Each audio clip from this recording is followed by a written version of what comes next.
آغاز سال نو معنوی 22 اکتبر هر سال می باشد. پیشا پیش سال نو معنوی را به شما تبریک می گوییم. شروع سال جدید در پاییز اتفاق می افتد. لحظه‌ای متعالی برای برداشت زندگی در چرخه سال دلالت دارد.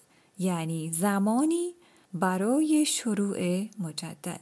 در این روز است که پال تویچل، استاد عظیم اک، کسی که اک را مجدداً به عصر حاضر معرفی کرد، عصای قدرت اک را دریافت کرد. در این روز ما سال روز تولد او را نیز جشن می‌گیریم. تجدید سال معنوی شروع یک چرخه تازه و البته بالاتر است. استاد حق در قید حیات در این روز عصای قدرت اک را دریافت و وظایف معنویش را آغاز می کند. هر سال معنوی نام خاصی دارد. این نام مناسبت سال جدید را نشان می دهد.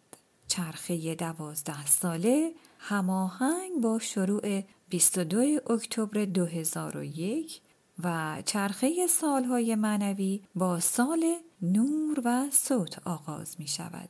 سمینار جهانی کنکار هر ساله به مناسبت سال جدید معنوی برگزار می شود.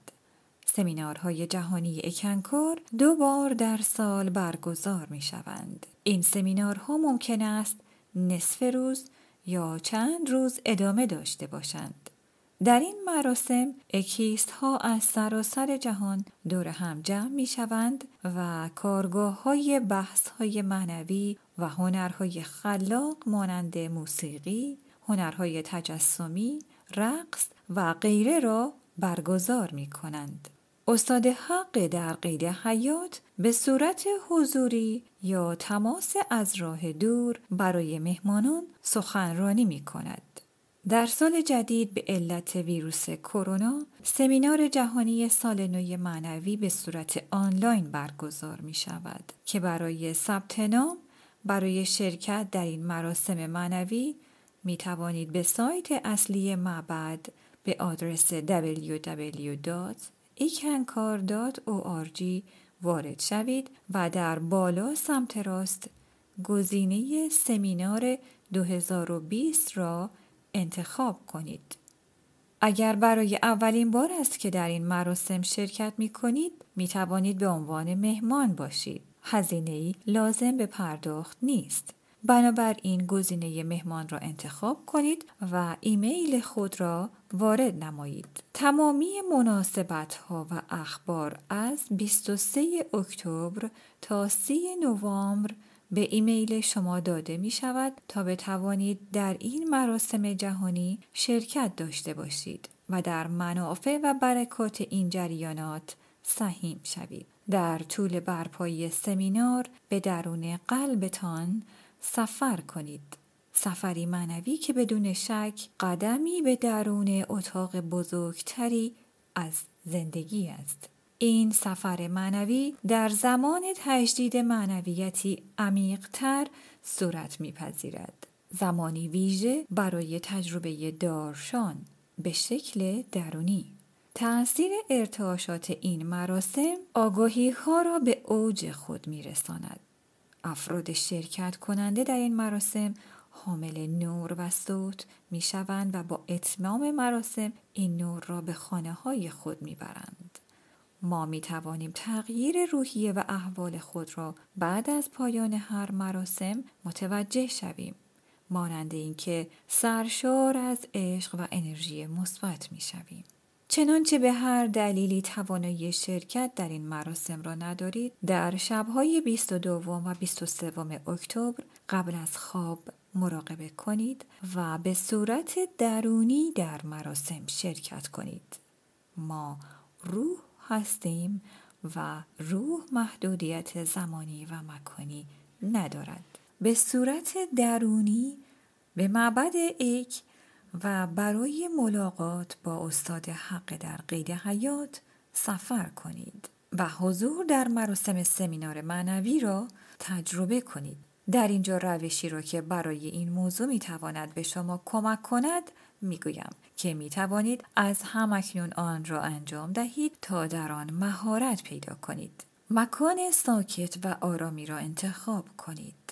به حالت نشسته خود را ریلکس کنید.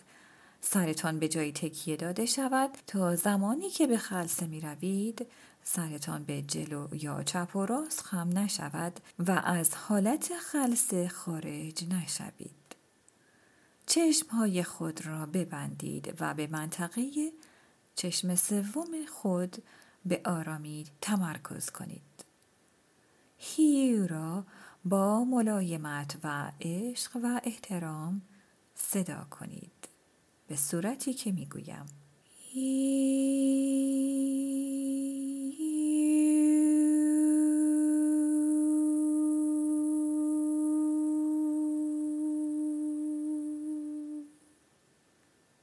هیو نام مقدس خداوند با خواص بیدار کننده و شفا دهنده و نجات بخش است. پس نام هیو را میخوانیم و در قسمت چشم سوم تصور میکنیم که روی صندلی در سمینار در سالن بزرگی نشسته ایم و ماهانتا استاد حق در قید حیات در مقابلمان در حال سخنرانی هستند. هرچه واقعی تر احساس کنید که در سالن در کنار بقیه قرار دارید. سپس تصور کنید که نوری از بالا به درون شما وارد می شود. این همان جریان هیو است که دارید زمزمه می کنید. این نور وارد شما می شود و به وسط قفسه سینه شما وارد می شود. اینجا قلب معنوی شماست. دهانه آن را مانند مردمک چشم باز کنید. آن را آنقدر بزرگ کنید تا هرچی بیشتر از جریان نور که از بالا به قلب شما سرازیر می شود به آن وارد گردد. این نور به درون شما سرازیر می شود در حالی که شما قلب خود را گشوده اید و تصویر استاد حق در قید حیات در مقابل شماست و در حال سخنرانی می باشد. تا زمانی که می توانید هیو را بخوانید. کم کم حس می کنید از صوت هیو، از نور و صوت خداوند آنقدر پر شده اید که دیگر قادر نیستید آن را بخوانید.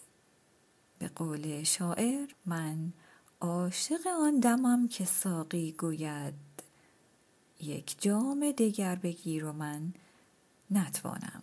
آنقدر از عشق پر می شوید که دیگر نمی توانید هیو بخوانید. مدت زمانی که به این مرحله می رسید برای هر کس فرق می کند. 5 دقیقه، 20 دقیقه، کمتر یا بیشتر. در همان حالت بمانید و ببینید که چه چیزهایی به شما نشان داده می شود یا اینکه شما را به کجا می برند. از چیزی ترس نداشته باشید. شما ایمن هستید و در حال دریافت برکات می باشید.